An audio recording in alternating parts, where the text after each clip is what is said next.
সবচেয়ে বড় চোর দুর্নীতিবাজ কোটাটা হচ্ছে গিয়ে বাংলাদেশের বড় কোটা।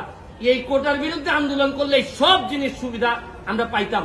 এই প্রশ্নপত্র ফাঁসের মধ্য দিয়া এই চোর যারা, এই চোরগুলা যারা প্রশাসনের বিভিন্ন জায়গায় বিসিএস কর্মকর্তা বা বিভিন্ন হিসাবে বসে আছে, তাদেরকে ত্বরিত তাদের নাম সবার সামনে নিয়ে আসতে হবে। আপনারা অনেকেই দেখেছেন কয়েকটা ইস্যু খুবই আলোচিত বাংলাদেশে এখন চলতেছে। এর মধ্যে একটা বড় ইস্যু হচ্ছে গিয়ে যে প্রশ্নপত্র ফাঁসের সাথে পিএসসির দেখা যাচ্ছে যে উপসহকারী সহ এবং পিএসসির চেয়ারম্যানের গাড়ির ড্রাইভার সৈয়দ আবেদ আলী সাহেবের স্টেটমেন্ট আমি দেখলাম। দেখে উনি বলছেন যে এই প্রশ্নপত্র ফাঁসের যে টাকাটা ইনকাম করছেন এটা নাকি আল্লাহর রাস্তায় ব্যয় করছেন।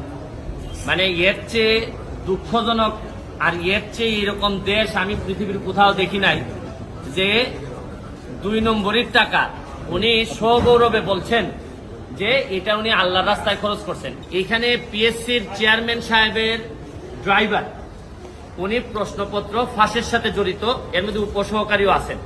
তো উনি ড্রাইভার থাকাকালীন সময়ে পিএসসির চেয়ারম্যান অনেকেই ছিলেন।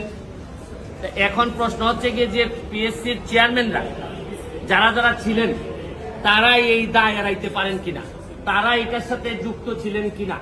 এখন আমার ড্রাইভার আমার যদি ব্যবসাপাতি করে অথবা ড্রাইভারের মাধ্যমে ওনারা টাকা নিয়েছেন কিনা এটা ভালোভাবে দেখতে হবে। কারণ ড্রাইভারে ধরার পর যদি এটা ধামাচাপা পড়ে যায়, আরে ড্রাইভার করছে এটা বুঝেন না, হয় অনেক সময় এইগুলা বলে কিন্তু চাপা দেওয়ার একটা প্রক্রিয়া থাকতে পারে।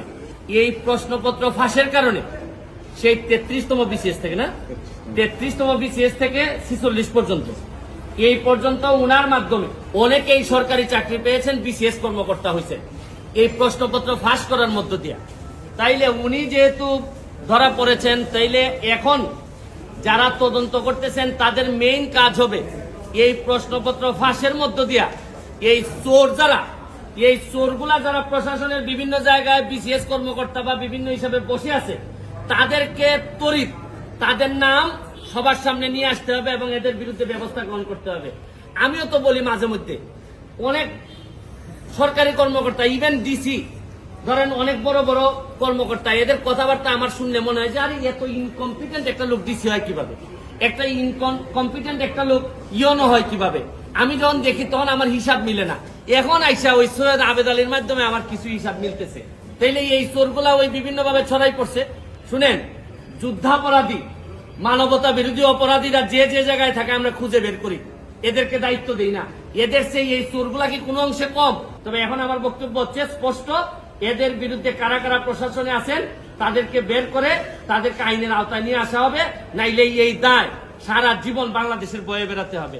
আমি একজন এমপি হিসাবে, একজন ব্যারিস্টার হিসাবে আমি মনে করি এটা জাতির সামনে নিয়ে আসা আমার দায়িত্ব।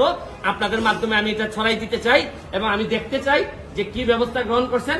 নাইলে আমি মাননীয় প্রধানমন্ত্রীর কাছে প্রয়োজনে যাব, মাননীয় চিফ জাস্টিসের কাছে যাব, কারণ এইভাবে একটা দেশ চলতে পারে না।